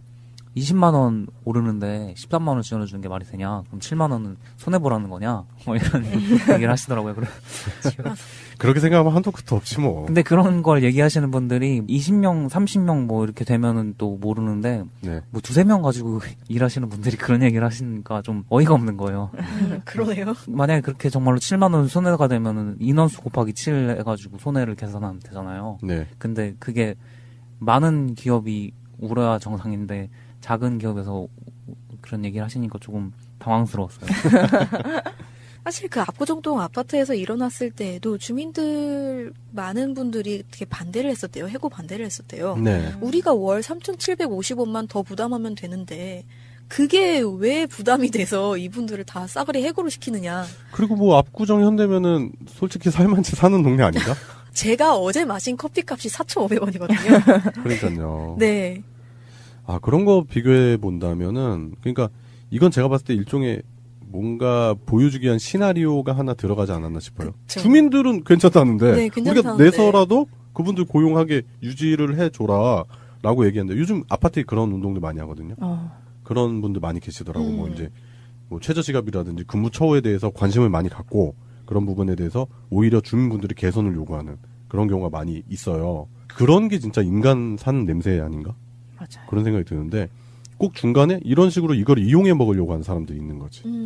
그러니까 그게 바로 내부 갈등을 조장하는 거잖아요. 제가 당사자여서 얘기를 드리는 건데 두루누리 사업이라는 게 또 있어요. 네. 그러니까 4대 보험을 무조건 들어야 되거든요. 정규직으로 계약직으로 쓰게 되면. 네. 근데 그거 돈이 나가는 게 아깝다고 계약을 안 하고 약간 탈법스럽게 이제 고용을 하는 경우가 많은데 그거를 이제 아까 말씀드린 그 13만 원 지원금을 받으려면은 정규직으로 해서 뭐 몇 년 정도 장기 고용할 걸로 돼야지만 지원을 받을 수가 있어요. 네. 근데 그런 경우에 그럼 사회보장 4대 보험 금액은 네. 어떻게 되냐? 그러면은 그걸 이제 지원해주는 사업이 있어요. 네. 그래서 두루누리 사업 때문에 저희 같은 경우도 이제 절반 정도는 지원이 되거든요. 저희 같은 경우에는 사실 인상에 대해서 크게 걱정이 안 돼요. 전혀 걱정이 안 되는데 언론에서 보면은 마치 뭐 중소기업 다 죽이는 일인 것처럼 막 써놓으니까 당사자인 제가 보기엔 좀 이상하죠. 아니 그러네. 정작 전환법이나 좀 어떻게 하고 그래요, 제발. 그러니까 그런 거 하나 좀 어떻게 좀 해주지. 뭐 잘 시행되고 있고 준비가 이미 튼튼해 보인다. 제 네. 생각에 또 그런 생각이 드네요. 예, 그래요. 최저 시급이 인상되고 나서 벌어지는 언론의 비정상적인 보도 행태 그 부분까지 같이 본 것 같은데요. 제가 봤을 땐 대다수의 사람들이 최저시급 인상은 찬성하겠죠. 예, 물론 반대하는 사람도 있겠지만 그렇지만 그 반대하는 사람들의 반대하는 이유까지 미리 생각을 했었고 그 부분에 대한 대책까지 준비를 한 정책이다. 네. 예, 그렇기 때문에 과연 이게 언론에서 말하는 것처럼 사회적으로 큰 무리를 일으킨 정책이냐 그런 의구심까지 드네요. 이게 무턱대고 최저임금 높여야 돼라고 정부가 떼쓰고 있는 게 아니라 네. 이런 사실만 좀 알고 계시면 되게 좋을 것 같고 네. 일방적인 헌신과 희생을 요구받는 쪽이 지금 누군가 다시 한번 질문해 봐야 하는 순간인 것 같습니다. 예, 그래요. 이 작가님이 준비하신 시사였습니다. 예, 금주의 시사 세 번째입니다. 금주의 시사 세 번째는 송병호 님이 준비하신 시사인데요. 어떤 시사 준비하셨죠? 네, 저는 인텔 사태에 대해서 다루도록 하겠습니다. 인텔 사태요? 인텔이라는 회사를 많이 이제 뭐 아실 텐데. 인텔 모르는 사람 거의 없잖아요? 네. 반도체 기업 중에서는 세계 1위의 기업이죠. 근데 인텔이 아주 커다란 사건을 일으키고 지금 이제 주가가 폭락을 하고 있는데 어떤 일이 있었냐면요. 사실 이 일 자체가 지금 터진 것도 되게 이상한 일이에요. 네. 이게 사실은 멜트다운 앤 스펙터라는 두 가지의 보안 허점을 노린 공격 방법이 있었어요. 그거를 이제 발견해낸 팀은 구글 프로젝트 제로팀. 보안에 굉장히 민감한데 자체적으로 이제 보안 문제점을 찾아내는 팀을 2014년부터 이제 운영을 하고 있었는데 그 팀이 작년 6월에 이걸 발견을 해서 보고를 한 내용이에요. 네. 3대 이제 CPU 제작사인 인텔, AMD, ARM 이 세 개의 회사에 이런 문제점이 있다. 고쳐라. 그렇게 얘기를 하면서 심지어 그 문제를 해결하는 방법까지도 알려줬어요. 당신들이 이거를 고칠 때 분명히 뭐 소프트웨어만 가지고 패치해가지고 고치려고 할 텐데 그런 것보다 하드웨어 자체를 개선해야 된다. 그거를 이제 얘기를 해줬는데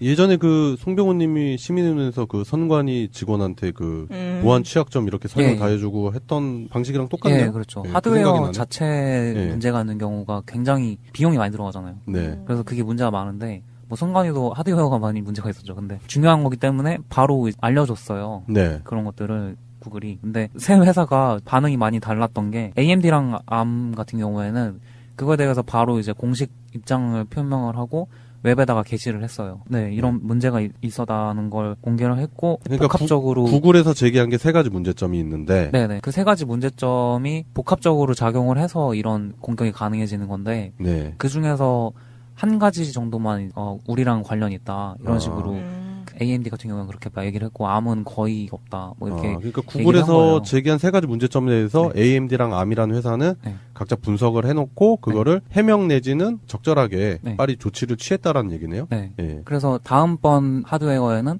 그런 거를 하드웨어적으로 개선을 더 해서 완벽하게 보완하겠다고 공식 입장을 표명을 했는데 가장 큰 인텔이 잠잠한 거예요. 인텔은 뭐 컴퓨터 광고에 꼭 마지막에 나오잖아요. 네. 띵띵띵띵 이러면서. 아, 맞아. 네. 모든 노트북에 스티커 붙여 있잖아요. 그만큼 사람들의 뇌리에 각인이 될 정도로 큰 회사라고 생각이 되는데. 네, 뭐 심지어 뭐 외계인을 갈아서 넣는 회사냐. 외계인 고문설까지 있는 회사잖아요. 시대를 막 앞서가는 것처럼 보였거든요. 네, 혁신 기업으로 또 유명하고요. 네.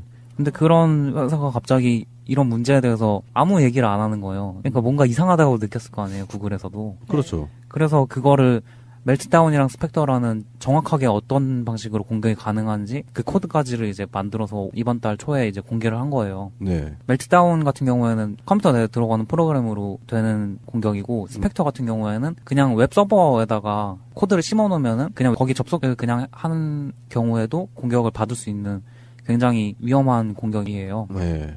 물론 이제 컴퓨터를 완전 막 변조하고 데이터를 막 덮어쓰게 한다거나 그런 정도의 문제가 아니고 그냥 읽어내는 정도만 가능한 공격이어서 프로그램 내부에 보이지 않는 패스워드 같은 거 있잖아요. 패스워드를 저장하는 프로그램이라든가 그런 것들 안에 있는 패스워드를 끄집어낼 수 있는 문제점 때문에 문제가 많다고 이제 보고가 된 건데 인텔이 내부에 있는 그 이사진들이 그걸 검토를 했을 거 아니에요. 네. 근데 인텔 같은 경우에는 그 세 가지 문제 모두 이제 해당이 되는 거였고 그 자신들이 그거를 단순히 한 가지 제품이라든가 뭐 그런 게 아니고 I자가 붙는 10년간 만들었던 모든 제품이 다 거기에 들어간다는 거를 안 거예요. 그러니까 뭐 i3, i5 뭐 이런 거 말씀하시는 거죠. 그렇죠.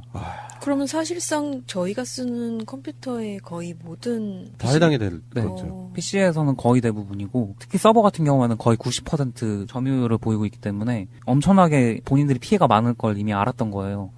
근데 그거를 이제 6개월간 잠잠하게 있다가 이 사람들이 어떤 일을 했냐면은 지분을 팔기 시작합니다. 지분을 팔았다고요? 네. 이제 작년 12월에 사장 브라이언 크르자니크라는 사람이 2013년부터 사장을 오랫동안 해온 사람인데 작년 말에 최소 지분만 남기고 주식을 다 팔아버리고 이사진들도 슬금슬금 다 팔아가지고 주식을 완전 다 팔아버린 거예요. 그러니까 자기들끼리만 준비를 해놓은 거네요. 네. 그 최악의 사태에 대비해서. 네. 1월에 이제 구글이 그거를 공개를 하면서 주가가 폭락을 하는데 이제 영향을 안 받는 거죠. 그 최고 CEO가 420억 원에 달하는 주식을 매각을 했대요. 어마어마한 규모의 자산을 매각을 했다. 딱 그 CEO가 보유해야 한다는 그 규칙 있잖아요. 네, 그 주식 딱 네. 25만 주를 제외한 모든 걸 다 팔아버리다는. 이거는 진짜 부도덕을 넘어서 완전히 진짜 이 사람들이 과연 기업을 운영할 자격이 있는 사람들인가 하는 생각까지 드는데요.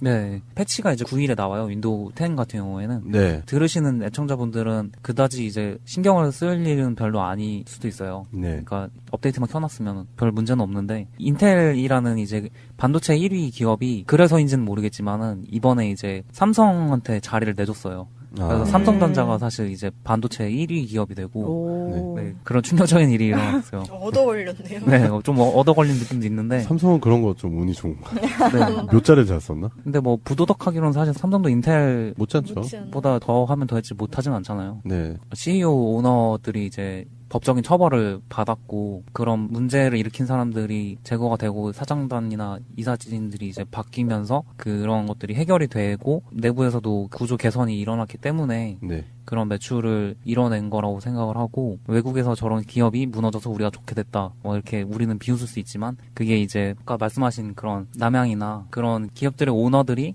책임을 가지고 기업을 윤리적으로 이끌어 나가는데 어느 때보다도 중요하게 그런 것들을 생각해야 되는 시대가 되지 않았나 네, 그런 생각을 합니다. 기사를 읽어보니까 더불어서 애플도 뭔가 도마 위에 오른 것 같아요. 그러니까 배터리 사양이 낮아지면 소프트웨어도 같이 낮아진다고요. 네. 이해가 안 갈 정도로 이상한. 애플 배터리도 뭐 요즘 한간에 크게 문제가 되고 있기도 하고 네. 그러니까 자꾸 이런 기업의 그러니까 윤리의식 결여 이게 한창 문제가 되고 있는 것 같아요. 제가 봤을 때는. 네. 이게 뭐 우리나라 기업들 윤리의식 결여된 거는 뭐 말할 것도 없고 다른 나라, 그러니까 외국에서도 글로벌 기업들이 특히 이런 모습들을 보여주는 게 어떻게 보면은 기업들이 사회적 공헌, 그러니까 CSR 활동을 많이 하잖아요. 그 이유가 이제 자신들이 창출한 이윤을 가지고 다시 사회에 환원하는 그런 일종의 선행하는 모습들을 보여줌으로 해서 자신들의 이미지도 동반상승시키고 해야 되는 부분, 그런까지 생각하는 포석이라고 생각을 하는데, 근데 반대로 이런 부도덕한 모습을 보이는 회사, 이런 회사는 이제 뭐 시장에서 퇴출당하겠죠. 저밖에는 이거를 소개할 사람이 없을 것 같아서 맞아요. 네, 소개를 해봤습니다. 네, 그래요. 뭐 인텔만의 문제는 아닌 것 같고 대다수의 소위 말하는 글로벌 기업들이 이런 행태를 보여주는 것 때문에 소비자들이 많이 실망을 하고 있는 상황인 것 같네요. 예, 그래요. 송병훈 님이 준비하신 시사는 여기까지 하겠습니다. 예, 오늘 세 분 방송하시느라 고생하셨고요. 예, 다음 주에도 모여서 소리 없이 요란하게 떠들어 보겠습니다. 예, 들어주신 애청자 여러분, 감사합니다. 감사합니다. 끝까지 합시다. 타이틀 음악, 디템포, 편집, 최정민. 바뀌는 의료 정책들 이렇게 보건복지부 고시라든지 이렇게 보게 되는데 실제로 65세 이상 그 노년층에 대한 그 본인 부담 비율이 많이 낮아져요. 뭐 10%에서 5%, 20%에서 5% 이런 식으로 본인 부담률이 5%가 된다라는 건 말 그대로 10,000원짜리 진료나 진료 행위를 받았을 때 500원만 내면 되는 거잖아요. 그런 식으로 생각을 해본다면 지금 현 정부에서 노년 대책이라든지 이런 부분에 대해서 디테일한 부분까지 신경을 쓰고 있다는 걸 생각해 볼 수 있고, 그 송병훈 님이 말씀하셔서 또 떠오르지만 2012년도에 박근혜 씨가 당선이 돼서 했었던 일이 자신의 공약을 뒤집는 일 기억나시죠? 노년층에게 지급하기로 했었던 그 기초연금 금액을 삭감하는 일부터 시작을 했었잖아요. 그랬었죠. 예, 그런 거에 비하면 지금 문재인 대통령은 공약부터 잘 지켜내고 있다. 분명히 그런 대비되는 부분이 보이는 거죠. 네. 그리고 이제 문재인 대통령이 정말 외유내강이라고 할 수 있을 만한 점이 그 바로 전날에 또 이제 위안부 할머니들을 청와대로 초청을 하셔서 예. 같이 만찬을 하셨어요. 네, 그것도 이제 네. 거의 우리말로 표현하자면 버선발로 마중을 나가셔서. 네. 네. 우선순위를 딱 명확하게 주신 것 같아요. 네. 해주신 것 같아요. 그 일본이 뭐 1mm도 안 움직이는 그 일본보다 우리 국민인 위안부 할머니들이 더 우선이다라는 네. 걸 네, 직접 보여주신 것 같고 네. 그런 게 하나하나 쌓여서 정말 외유내강한 나라를 만드는 게 아닌가 그렇게 네. 생각이 됩니다. 진짜 강자는 그렇죠. 약자한테는 한없이 약하고 강자한테는 한없이 강한 그런 모습을 보여주고 있죠. 그렇기 때문에 현재 문재인 대통령의 외유내강 이런 모습 너무 보기 좋다. 그런 생각이 들어서 오늘 첫 번째 이슈로 한번 다뤄봤습니다. 예, 오늘의 이슈 첫 번째는 여기까지 하겠습니다. 예, 두 번째 이슈입니다. 두 번째 이슈는 신년 들어서 핫해지고 있는 야당의 원내대표죠. 예, 혼수성태, 김성태 원내대표에 대한 얘기를 해볼 건데, 제천에 가셔가지고 면박을 당하셨다고. 그 제천 시민분에게 된통 당하셨는데요. 제천 시민분의 워딩이 딱 정확해요. 지난 9년 동안 재난 대비해 무엇을 얼마나 했느냐, 뭘 얼마나 잘해놨기에 여기에 또 오는 거냐라고. 이거는 뭐 100% 맞는 말 아닙니까? 그랬더니 그 시민을 지칭하면서 아, 저 사람이 특정 정당 지지자라고. 그러니까 이게 논리가 이 사람들은 기적의 논리예요, 이거 진짜. 예, 이 사람들은 뭐 딱 그렇잖아요. 뭐 너네 종북이지, 빨갱이지, 좌파지, 뭐 특정 정당이지 이런 식으로 몰아가잖아요. 국민을 국민으로 생각 안 하는 거예요. 김성태가 마이크를 쥐고 있다 보니까 네, 그걸 언론에서 취재를 하는 언론에서 이제 찍어간 걸 우린 보기만 하니까 네, 그런 입장에서는 그게 되게 오해될 수 있는 부분이었는데 네. 저분이 그렇게 말씀하셨다고 김성태가 분명히 얘기를 했어요. 특정 정당이라고 말씀하셨다고 얘기를 하셨는데 네. 얘기를 했어요. 근데 그런 얘기를 막 계속 들으니까 그 시민분이 마지막에 한마디를 하시는데 특정 정당이 아니라 네. 제천 시민일 시민이다. 뿐이다라고 예. 말씀하셨어요. 네, 그러니까 김성태가 기지를 본인은 발휘했다고 생각을 했겠지만은 네. 정말 그냥 뒤집어 씌우는 걸 그냥 여념없이 보여줬어요. 플랜카드를 이제 걸어놓고 뭐 진상규명을 해야 된다, 책임자 처벌해야 된다 이러는 이 자유한국당 의원들한테 이렇게 일가를 날릴 수밖에 없는 입장이신 게 네. 지금 여기 화재가 나서 유독가스가 발생을 해서 질식사를 하신 거잖아요. 네, 많은 분들이 그렇게 돌아가신 거죠. 네. 근데 그렇게 된 과정 자체가 사실은 이제 주요한 원인들이 필로티 구조 건물인데다가 거기에 드라이비트 공법을 사용해서 그런 것들이 복합적으로 문제가 발생을 한 건데 그 두 가지 자체가 이명박 정권 때 규제를 굉장히 많이 중점적으로 풀었던 것들이고 네네. 특히 이제 드라이비트 같은 경우에는 이명박의 사돈 회사인 효성이 그 드라이비트를 처음 이제 수입을 해온 회사였고 아, 그래요? 네, 그런 것들을 이제 많이 팔기 위해서 불연성, 내연성 그런 그 규제들을 풀어가지고 많이 팔 수 있게 만들어준 그런 거였다는 게 지금 이제 많이 드러나고 있거든요. 네. 근데 그런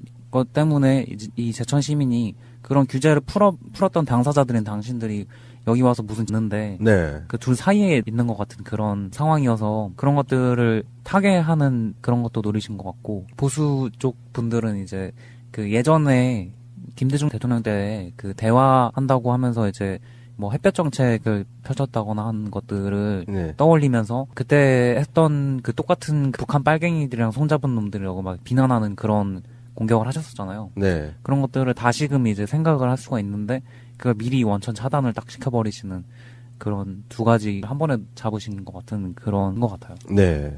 도널드 트럼프랑 그 군사 훈련을 연기시킨 거 있잖아요. 거기서부터 약간 그런 군사 훈련이라든지 이런 부분에 있어서 주도권을 대한민국이 다시 찾아가려고 하는 그런 의지도 보여주는 것 같고요. 강력한 국방력이라는 워딩을 많이 쓰잖아요, 지금 현재. 그런 부분을 봤을 때 노무현 대통령 때 실현되지 못했던, 그러니까 이명박이 완전 말아먹었잖아요. 전작권 한수. 이런 부분에 대해서 그런 의지를 천명하는 워딩이 아닌가 그런 생각도 들더라고요. 그렇죠. 네. 그 사실은 정말로 안보를 생각한다면은 그걸 환수하는 게 맞는데 네.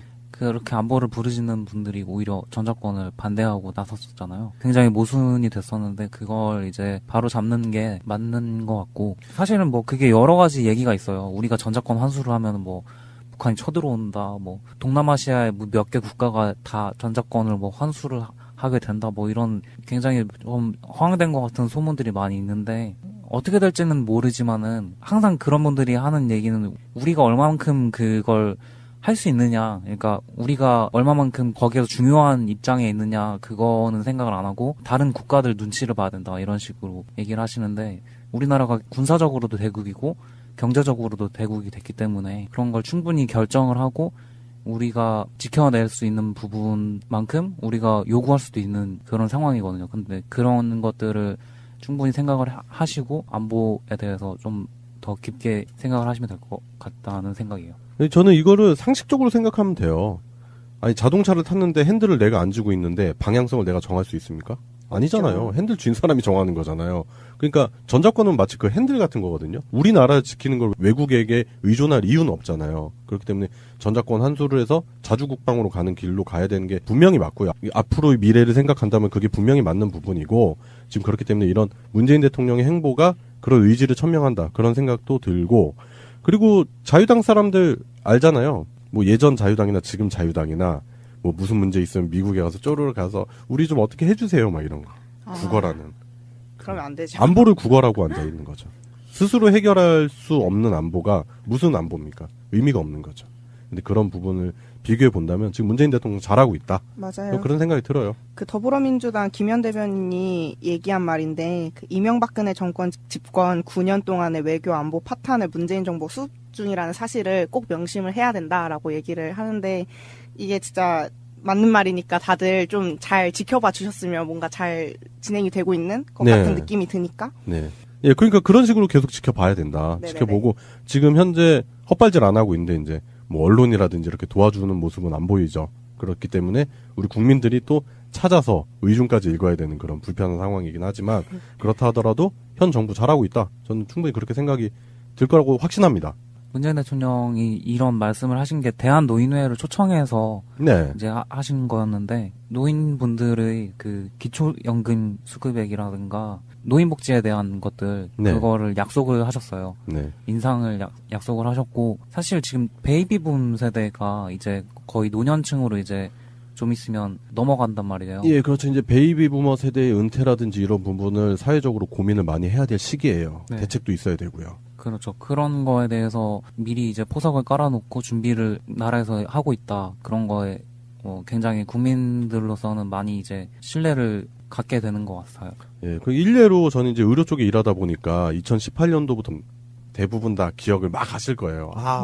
맞아. 김영곤 이렇게 생각하실 거라고 생각돼요. 그래서 뭐 우리 패널 분들은 이제 몰랐던 부분에 대해서 이제 인식을 하게 되는 좋은 시간이 됐었을 것 같고, 그리고 이 방송 듣는 애청자분들께서는 또 추억의 우리 시사풍자 코미디의 대부 김영곤 씨를 추억할 수 있는 그런 좋은 시간이 됐을 거라 생각이 됩니다.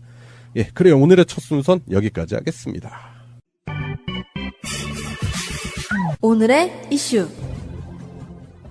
예, 오늘의 이슈입니다. 오늘의 이슈 첫 번째는, 문재인 대통령 하면 우리가 이제 따뜻한 느낌, 뭐 인간적인 느낌, 네. 이런 부분들, 그리고 그 소통, 공감, 그리고 낮은 자세로 임하시는 뭐 그런 모습들이 많이 생각이 나잖아요. 그런 부분 때문에 자꾸 야당에서 공격하는 게 뭐 약하다 막 이런 맞아요. 부분들, 막 어른들도 그런 얘기들 하잖아요. 근데 최근에 이제 북한 쪽과 대화 채널이라든지 이런 부분이 오픈이 될 가능성, 정상회담까지 이제 그 열릴 가능성이 이제 많이 타진이 되고 있는 상황인데, 그 와중에 이제 문 대통령이 과거처럼 유약하게 대화만 추구하지 않겠다라는 또 강한 모습을 보여주고 있어서 과거에 이제 외유내강이라는 표현들 많이 썼잖아요. 겉으로는 부드럽지만 안에는 강한 사람.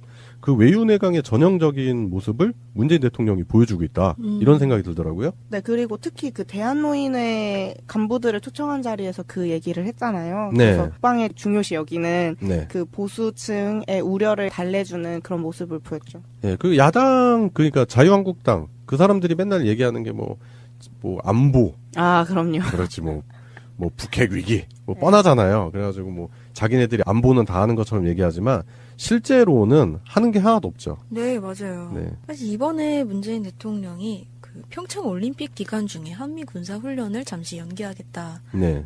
밝히고 그게 이제 결정이 됐잖아요. 네. 그것도 되게 외교적으로 큰 성과라고 이제 평가를 많이 하시더라고요.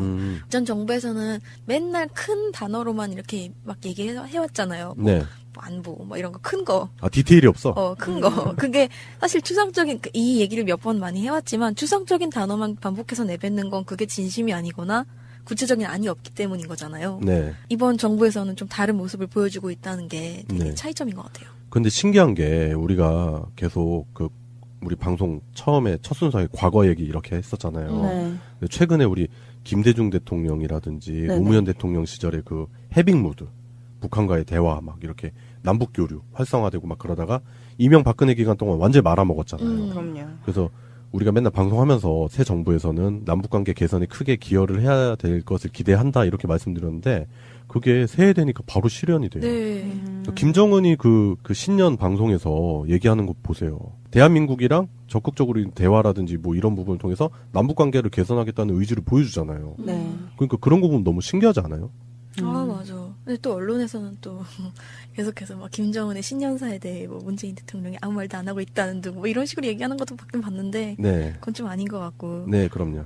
맞아. 센 사람이 센 척을 할 필요가 없다? 예, 원래 양아치들이 좀 이렇게 더 가오잡고 막 이렇게 말도 거칠게 하고 그러지 고수들은 그런 거 아니에요. 어떻게 보면 민감하기도 하지만 꼭 풀어나가야 될 숙제잖아요. 그렇기 때문에 이런 부분에 대해서 이런 발전적인 얘기가 오고 가고 있는 좋은 분위기에서 문재인 대통령이 또 한 번은 이런 얘기, 과거처럼 유약하게 대화만 추구하지 않겠다라고 하면서 포석을 이렇게 미리 깔아놓는 거는 뭐 일단 보수층들에 대한 안심, 네. 그런 안보에 대한 불신을 종식시킬 수 있는 적절한 제스처였다. 저는 그렇게 생각이 들더라고요. 몇 가지 수를 한 번에 노리신 것 같은데 네. 북한 쪽에서 대화 의사를 얘기를 하면서 핵버튼에 대한 얘기를 했잖아요. 근데 또 센 사람은 센 척할 필요 없다고 하셨는데 네. 트럼프가 나는 더 큰 좋겠어. 큰 버튼 있다 이러면. 버튼 있다. 난 가방으로 갖고 다닌다 막 이러면서. 네, 뭐 그런 얘기 하고 있으니까 이게 참 그 사이에 있는 입장이다 보니까 어떻게 보면 우리가 사실 그 주체가 돼야 되는 입장이 많. 자리하셨습니다. 지난주 베이징에 다녀오신 양세병님. 네, 안녕하세요. 중국 여행 잘 다녀오셨어요? 문재인 대통령이 대학교에서 얘기했던 마라탕도 먹고 왔고요. 아, 그래요? 네네. 괜찮았어요. 재밌었어요. 허거 빼고, 네. 유명한 것도 다 먹어본 것 같고, 네. 만리장성은 갔는데 근데 뭐 고장 나갖고 못 보고 그러긴 했지만, 웬만한 건 2박 3일 치고는 잘 다녀온 것 같아요. 아, 좋았겠다, 진짜. 부러워요. 이렇게 또 해외에 가서 또 새해를 맞이하는 게 그런 식으로 이제 새해를 많이 맞이하시는데 좀 부럽네요, 진짜. 새날 소유방송 새해 첫 방송이네요, 오늘. 네. 2018년도 새해 첫 방송. 본격적으로 시작해 보겠습니다. 제도로서의 민주주의가 흔들리고 구타는 일은 이제 없습니다. 민주주의가 밥이고 밥이 민주주의가 되어야 합니다. 예, 오늘의 첫 순서입니다. 오늘 소유방송이 106화죠. 그래서 2006년도에 있었던 사건 하나를 가져와서 얘기해보는 시간을 가질 건데요. 2006년도에 여러 사건들이 많았었는데 저는 그냥 개인적으로 제 기억 속에 뇌리에 콱 박힌 사건이 하나 있어서 가져왔는데 제가 좋아했었던 코미디언 김영곤 씨가 사망했어요. 그때 심근경색으로 갑자기 사망해서 당시에 많은 분들이 충격에 빠졌죠. 뭐 김영곤 씨는 여기 계신 이제 패널분들은 잘 모르시겠지만, 네. 그러니까 패널분들 입장에서 봤을 때는 거의 아빠뻘 정도 되시네요. 나이가 큰아빠? 큰아빠 정도. 근데 이분이 이제 80년대, 90년대 우리나라 코미디 발전에 크게 이바지하신 분이기도 하고요. 그리고 특히나 군사정부 때도 정치 풍자, 시사 풍자 개그를 끊임없이 하신 분으로 유명해요. 그때 뭐 KBS의 유머 1번지라든지 이런 코미디만 1시간 동안 하는 프로그램들이 많았었거든요. 요즘으로 따지면 뭐 개콘이라든지 코미디 빅리그인데 이제 이때 당시 코미디는 극화시켜서 이렇게 많이 했었죠. 전반적인 그 사회 풍자를 많이 하셨죠. 그 사회 굵직굵직한 이슈들을 이제 코미디로 이제 다 풀어내고 시사 풍자 코미디언 중에 단연 으뜸으로 뽑는 게 이제 김영곤 씨였죠. 뭐 대표적인 코너가 뭐 회장님 우리 회장님 거기 보면 뭐 잘 돼야 될 텐데 뭐 이런 거 있어요. 그런 거 유행어도 있었고 그때 당시 초등학생들이 다 따라했죠. 그리고 뭐 탱자가라 사대, 공자, 맹자 그리고 당시에 탱자가 있었다 해가지고 중국 고대 사회 뭐 모습으로 나오지만 실제로는 우리 현 시대를 풍자하는 그런 것 많이 했었고 그리고 또 기억이 남는 게 그 봉숭아학당 아시죠? 알죠. 거기서 초대 선생님. 그렇구나. 네, 초대 선생님. 그런 것뿐만 아니라 뭐 정치에도 관심이 있어가지고 2000년도에 무소속으로 국회의원 선거에도 출마했지만 뭐 낙선되시기도 하셨고 그리고 뮤지컬, 영화, 연극 뭐 다양한 분야에서 활동을 하셨고 그리고 토크쇼도 했었어요. 예전에 김영곤 쇼라고. 그것뿐만 아니라 뭐 이분이 방송한 거를 열거를 하자면 뭐 한도 끝도 없네요. A4 용지 한 장이 넘어가네요. 진짜 깨알 같은 글씨로도. 그리고 뭐 영화도 어린이 영화부터 해가지고 다양한 장르에서 활동하셨고 그다음에 라디오도 하셨고. 근데 이분이 돌아가셨을 때가 2006년도면은 네. 47살밖에 안 되셨네요. 굉장히 젊은 나이에. 예. 좀 한창은 아니더라도 이제 뭔가 좀 완숙한 부분으로 이제 또 그 시사풍자 코미디라든지 이런 부분에 대해서 사람들이 많이 기대를 했는데 그 와중에 돌아가서 좀 안타까웠고 그리고 돌아가신 후에도 이제 사후에 시신 기증을 하셨었나 봐요. 그래가지고 그 시신이 연구용으로 기증되면서 또 사회에 또 좋은 일을 하시고 돌아가셨죠. 네. 여기 나오신 패널 분들은 전혀 공감을 못 하시는데. 공감이 안 돼요. 예, 그 이유가 왜 그러냐면 뭐 이제 말 그대로 세대 차이, 지금 여기서 세대 차이를 확실하게 느끼고 있고. 그런데 이제 이 방송을 들으시는 애청자분들께서는 꼭 알아야 할 어제의 뉴스. 오늘 오전 9시 반 남북은 판문점 연락 채널을 통해 고위급 회담 관련 협의를 시작했습니다. 우리 측은 대표단 명단 5명을 확정해 북측에 통보했습니다.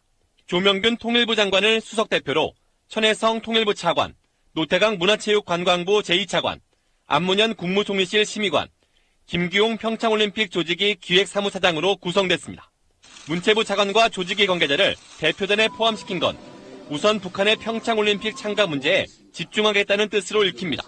북측 선수단과 대표단 규모, 또 이동 경로 등이 시급히 논의돼야 합니다. 군 관계자는 대표단 명단에 빠져 공식적으로 군사 부분 논의는 없을 것으로 보입니다. 다만 가능성은 열려 있습니다. 남북관계 경험이 많은 천혜성 통일부 차관이 다른 현안에 관해 탐색적인 대화에 나서겠다는 의미로 풀이됩니다. 즉 이산가족 상봉이나 우발적 충돌 방지 같은 의제들은 9일 첫 회담 이후 추가적인 대화를 염두에 뒀다는 분석입니다. 북측은 우리 요청에도 수용 여부를 포함해 자신들의 대표 명단을 아직 보내지 않았습니다. 남북은 일요일인 내일도 판문점 연락 채널을 정상 가동하기로 했습니다. 사흘 뒤 남북 고위급 회담이 열리는 판문점 우리측 지역 평화의 집. 회담장에 설치된 폐쇄회로 카메라와 마이크는 회담 진행 상황을 실시간으로 서울 삼청동 남북회담본부로 전달합니다. 같은 영상과 음성은 동시에 청와대에도 전송됩니다. 문재인 대통령이 청와대 상황실에서 회담 상황을 실시간으로 챙겨보면서 직통전화로 필요한 지시를 내릴 수 있습니다. 북한도 마찬가지입니다. 남측 지역에서 회담이 열리면 영상은 불가능해도 현장 음성은 평양의 통일전선부에서 들을 수 있습니다. 또 회담 때는 평화의 집과 평양 사이에도 직통전화가 마련되기 때문에 회담 상황을 청취하면서 김정은 위원장 등 지도부가 북측 대표에게 지침을 전달할 수 있습니다. 판문점 회담장을 중심에 놓고 서울과 평양이 간접적으로나마 실시간 의사소통을 하는 셈입니다. 경우에 따라서는 남북 최고 지도자의 의중이 실린 그런 대화도 가능하다고 볼 수 있겠습니다.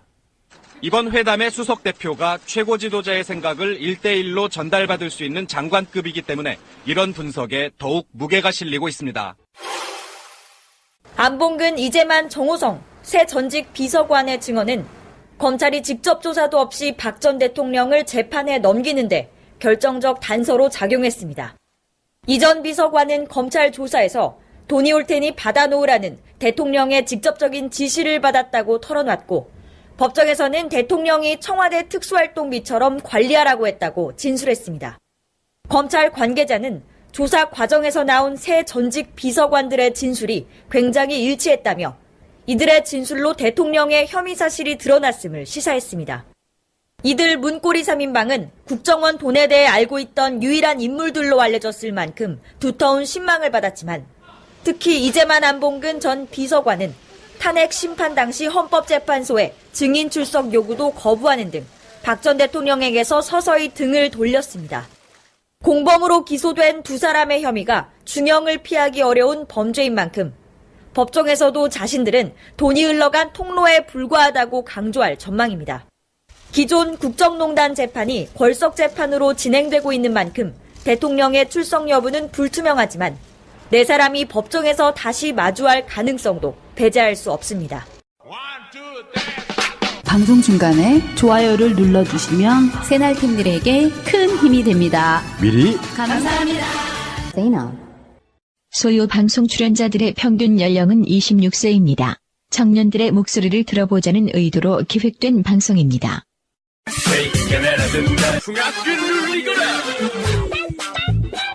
소리 없이 요란한 방송. 새날 소유 방송 시작하겠습니다. 반갑습니다. 반갑습니다. 안녕하세요. 반갑습니다. 오늘도 세 분